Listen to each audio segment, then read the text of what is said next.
तो दोस्तों NTPC Green energy IPO का अलॉटमेंट कल रात ही केफ इंटरव्यू साइट पे देखने को मिल गया था। एंड आज जिन लोगों को भी इस आईपीओ का अलॉटमेंट मिला हुआ है उनके डीमेट अकाउंट में आज इसका शेयर क्रेडिट हो जाएगा। एंड दोस्तों कल यानी 27 नवंबर को इस आईपीओ का लिस्टिंग भी हमें देखने को मिल जाएगा। तो ऐसे में दोस्तों जिन लोगों को भी ये आईपीओ का अलॉटमेंट मिला हुआ है वो बहुत ही कंफ्यूजन में है कि उन्हें लिस्टिंग डे के दिन इस आईपीओ में कैसी स्ट्रेटजी बनानी चाहिए ताकि इस आईपीओ में उन्हें ज्यादा से ज्यादा प्रॉफिट गेन हो सके। तो दोस्तों अगर सेम कंफ्यूजन आपके पास भी है तो ये वीडियो बिल्कुल आपके लिए है, क्योंकि इस वीडियो में हम लोग इस कंपनी के स्ट्रेंथ एंड रिस्क फैक्टर को देखते हुए बात करेंगे कि ये आईपीओ लॉन्ग टर्म में कैसा रह सकता है एंड शॉर्ट टर्म में कैसा रह सकता है। यानी इस आईपीओ को आपको लिस्टिंग डे पे सेल करनी चाहिए या फिर इसमें लॉन्ग टर्म के लिए बने रहना चाहिए। एंड हाँ दोस्तों सेम वीडियो में हम लोग बात करेंगे इस आईपीओ में फ्रेश एंट्री के बारे में कि जिन लोगों को भी ये आईपीओ का अलॉटमेंट नहीं मिला हुआ है वो इस आईपीओ से कैसे प्रॉफिट कमा सकते हैं। यानी क्या इस आईपीओ में फ्रेश एंट्री बनानी चाहिए या फिर नहीं बनानी चाहिए। तो आप बस इस वीडियो के अंत तक बने रहे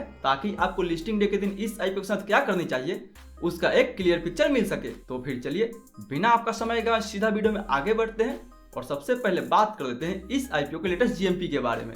तो दोस्तों अगर बात करते हैं इस आईपीओ के लेटेस्ट जीएमपी के बारे में तो फिलहाल अभी इसके ग्रे मार्केट में 2 से 5% के आसपास तक डिमांड बना हुआ है। यानी देखा जाए तो इस हिसाब से लगभग आपको 500 से 1000 रुपए तक प्रॉफिट देखने को मिल सकता है पर लॉट पे। यानी दोस्तों इस आईपीओ जो इशू प्राइस था वो 102 रुपए से लेके 108 रुपए के बीच में रखा गया था। तो देखा जाए तो इस हिसाब से इसका लिस्टिंग 115 रुपए से लेके 120 रुपए के आसपास तक हो सकता है। बट याद रहे दोस्तों कि जीएमपी एक टेंटेटिव गेन होता है जो मार्केट के सिचुएशंस के अनुसार कभी भी ऊपर नीचे हो सकता है। इसीलिए कल मार्केट का जैसा भी मूड माहौल होगा उसके हिसाब से हमें इसका लिस्टिंग देखने को मिल सकता है। बट दोस्तों इसका लिस्टिंग कहीं भी हो हमें इसके लिस्टिंग पे एक फुल प्रूफ स्ट्रेटजी बना के चलनी चाहिए। तो फिर चलिए बात कर लेते हैं कि इस आईपीओ में हमें लिस्टिंग डे के दिन कैसी स्ट्रेटजी बनानी चाहिए।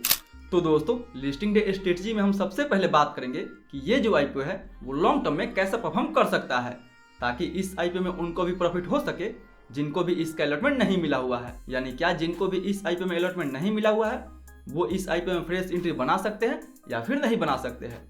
एंड अगर फ्रेश एंट्री बना सकते हैं तो लॉन्ग टर्म के लिए बना सकते हैं या फिर शॉर्ट टर्म यानी 2-4 दिन के लिए एंट्री बना सकते हैं। तो दोस्तों लॉन्ग टर्म स्ट्रेटजी के लिए हम सबसे पहले बात करेंगे इस कंपनी के कुछ स्ट्रेंथ एंड कुछ रिस्क फैक्टर के बारे में। तो अगर सबसे पहले इसके स्ट्रेंथ के बारे में बात करें तो दोस्तों ये जो कंपनी है वो इंडिया की largest renewable energy PSU company है। यानी देखा जाए तो ये एक सरकारी कंपनी है जो एनटीपीसी की सब्सिडरी है। यानी दोस्तों इस कंपनी जो प्रमोटर का बैकग्राउंड है वो भी काफी मजबूत है, तभी ये कंपनी इतने कम समय में अपने ऑर्डर बुक को काफी अच्छा खासा मैनेज करते हुए नजर आ रही है। वही कंपनी का फंडामेंटल भी काफी मजबूत है। एंड जो भी दोस्तों ये कंपनी इस आईपीओ से फंड रेज करेगी वो पूरा का पूरा फ्रेश इशू होने वाला है। यानी देखा जाए तो इस पैसे से ये कंपनी अपने डेट को कम करेगी जो इस कंपनी के लिए और भी अच्छी बात है। एंड दोस्तों सबसे बड़ी बात कि ये जो कंपनी है वो रिन्यूएबल एनर्जी सेक्टर से बिलोंग करती है जिसका डिमांड अभी भी एंड फ्यूचर में भी काफी ज्यादा बढ़ने वाला है। एंड देखा जाए तो इस कंपनी जो रेवेन्यू है वो 97% के आसपास केवल सोलर एनर्जी से आता है, जो देखा जाए तो इस कंपनी के लिए भी काफी अच्छी बात है। एंड रिसेंटली इस कंपनी के 2 लाख करोड़ का ऑर्डर भी मिला हुआ है जिसके वजह से लिस्टिंग के बाद भी ये कंपनी थोड़ी सी फोकस में रह सकती है। बट वहीं दोस्तों बात कर लेते हैं इस कंपनी के रिस्क के बारे में। तो दोस्तों इस कंपनी जो रिस्क है वो है इसके हाई वैल्यूएशन। यानी देखा जाए तो ये कंपनी अपने पीर के मुकाबले भी एंड अपने इंडस्ट्री के मुकाबले भी काफी हाई वैल्यूएशन पे मिल रहा है। तो अगर इसका हम कंपेयर इसके पीर ग्रुप यानी Adani green energy and Acme solar से करने की कोशिश करें तो दोस्तों रेवेन्यू वाइज तो ये कंपनी अडानी ग्रीन एनर्जी से काफी छोटी कंपनी है। एंड इबिटा मार्जिन में तीनों कंपनी लगभग सेम है।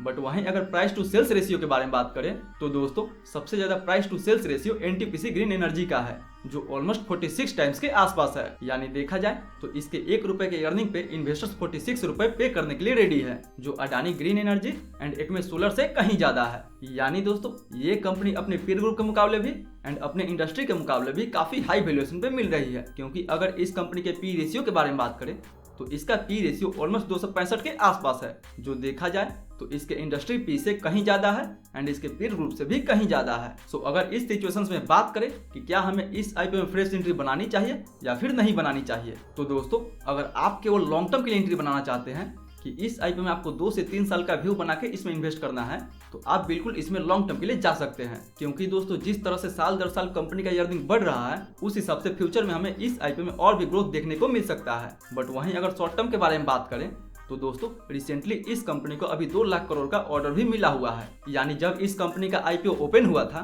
तो उसी समय इस कंपनी को एक नया ऑर्डर भी मिला हुआ है जिसकी वजह से ये कंपनी लिस्टिंग के बाद भी 2-3 दिन तक फोकस में रह सकता है। सो मैं फिलहाल इस आईपीओ में तो अप्लाई नहीं किया था, बट अगर लिस्टिंग डे के दिन मार्केट का मूड माहौल को देखते हुए अगर इसमें मुझे अपॉर्चुनिटी दिखाई देता है तो मैं इसमें 2-3 दिन के व्यू के हिसाब से फ्रेश एंट्री भी बना सकता हूँ, ताकि हमें शॉर्ट टर्म में 10 से 15% का गेन आराम से देखने को मिल सके।